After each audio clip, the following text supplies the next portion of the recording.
In this video, we start off the chapter Algebraic Equations by having a look at how you can solve these equations using inspection.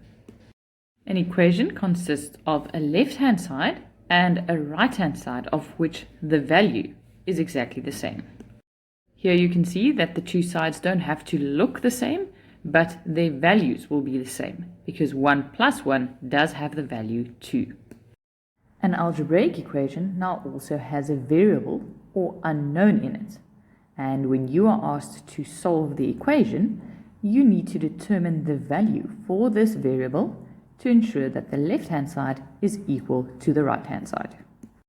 If in this case we substitute x with 2 on the left-hand side, 2 plus 5 is 7, which is the same value as the right-hand side. That means that to solve this equation, x has to be 2. In this video, we're going to have a look at how to solve equations using inspection. That means you do not have to show any steps and you can simply write your answer. Solve x, example 1. X plus 10 is equal to 15. We now need to determine to which value we can add 10 to get 15. This means that x has to be equal to 5 because 5 plus 10 is 15.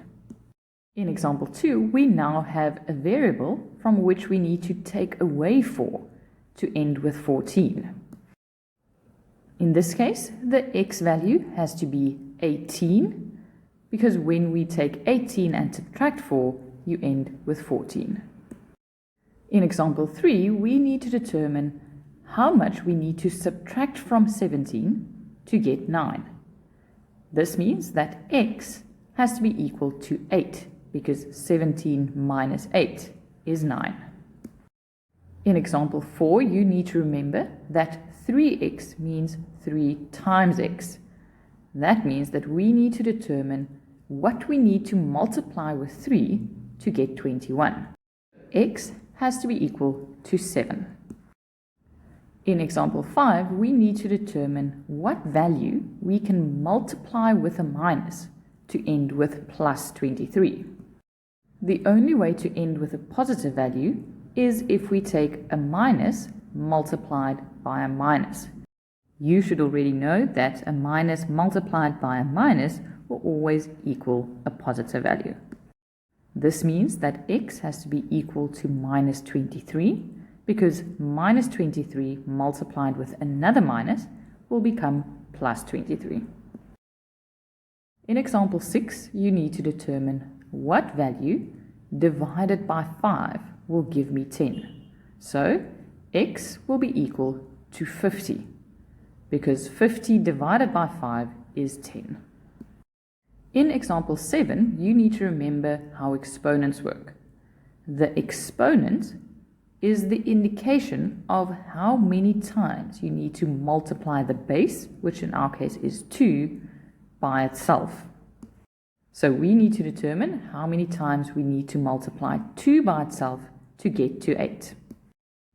2 times 2 is 4, and 4 multiplied with another 2 is 8. This means that x is equal to 3 because we have to multiply 3 2's with each other to get 8. In the next example, we have more than one operation. In a case like this, it helps if you break it up into parts. Firstly, I'm going to see the 4x as one value. That means we need to determine from which value we can subtract 8 to get 20. So, the whole 4x should have a value of 28.